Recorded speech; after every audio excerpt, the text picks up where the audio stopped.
Ini adalah kisah singkat dua sahabat sejati yang bertemu dan berakhir dengan penuh cerita.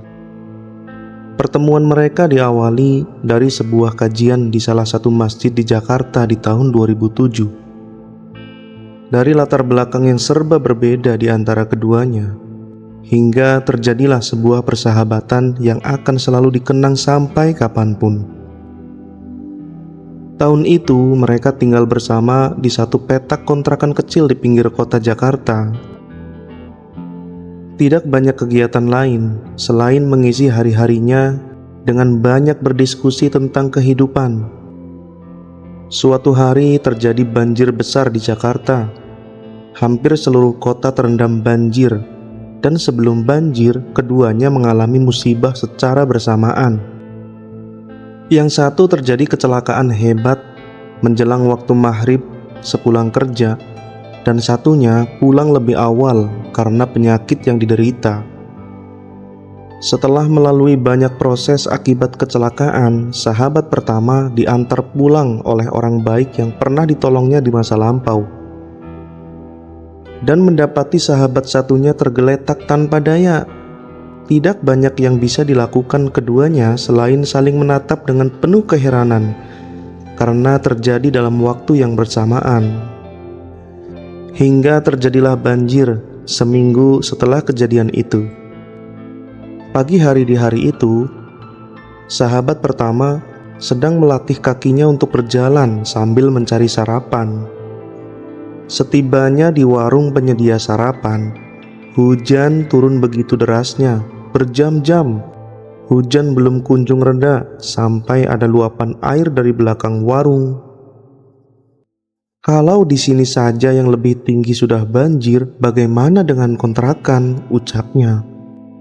Tanpa kata, dia bergegas pulang, tertatih-tatih, dan benar saja banjir sudah semakin meninggi. Saat banjir sudah setinggi lutut orang dewasa, dia justru mendapati sahabatnya yang masih tertidur pulas dengan keadaan air yang sudah merendam separuh badannya. Sahabatnya waktu itu sedang terkena flek paru-paru yang lumayan parah.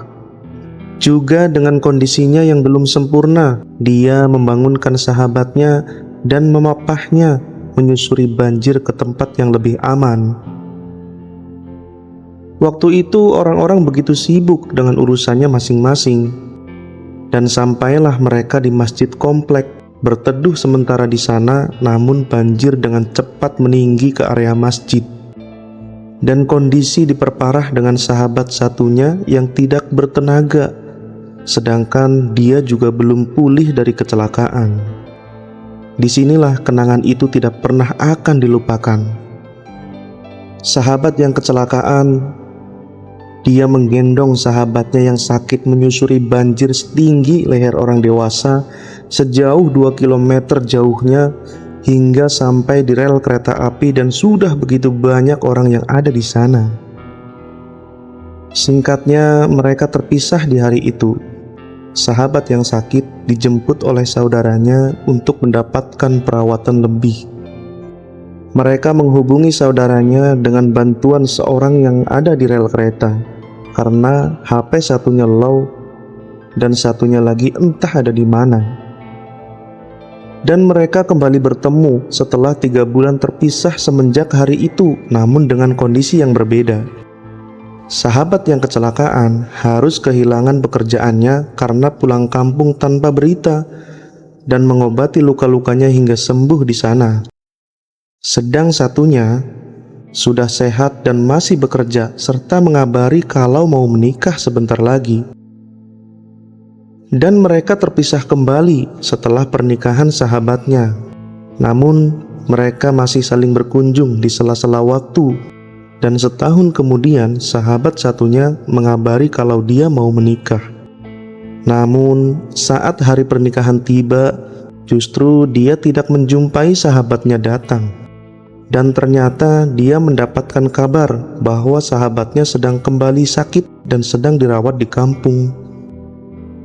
Seminggu setelah pernikahannya, dia kembali ke Jakarta setelah mengajak istrinya silaturahim ke kampung setelah menikah. dan mendapatkan kabar kalau sahabatnya yang sakit juga sudah dirawat di rumah sakit di kota Tangerang. Segera dia menjenguknya dan mendapati sahabatnya sudah tidak bertenaga dan harus diangkat setengah ranjangnya karena perjumpaan yang begitu dirindukan. Istri sahabatnya begitu heran karena suaminya tidak pernah sebahagia itu selama sakit, dan waktu besuk pun selesai. Malam itu entah kenapa dia tidak bisa tidur, dan tepat 5 menit sebelum pukul 3 pagi ada kabar duka yang datang dari istri sahabatnya di rumah sakit. Sahabatnya menghembuskan nafas yang terakhir di dunia, dan siapa sangka itu menjadi pertemuan pertama dan terakhir setelah tidak bertemu selama 1 tahun di antara keduanya sebelum menikah. Dan mereka adalah sahabat sejati.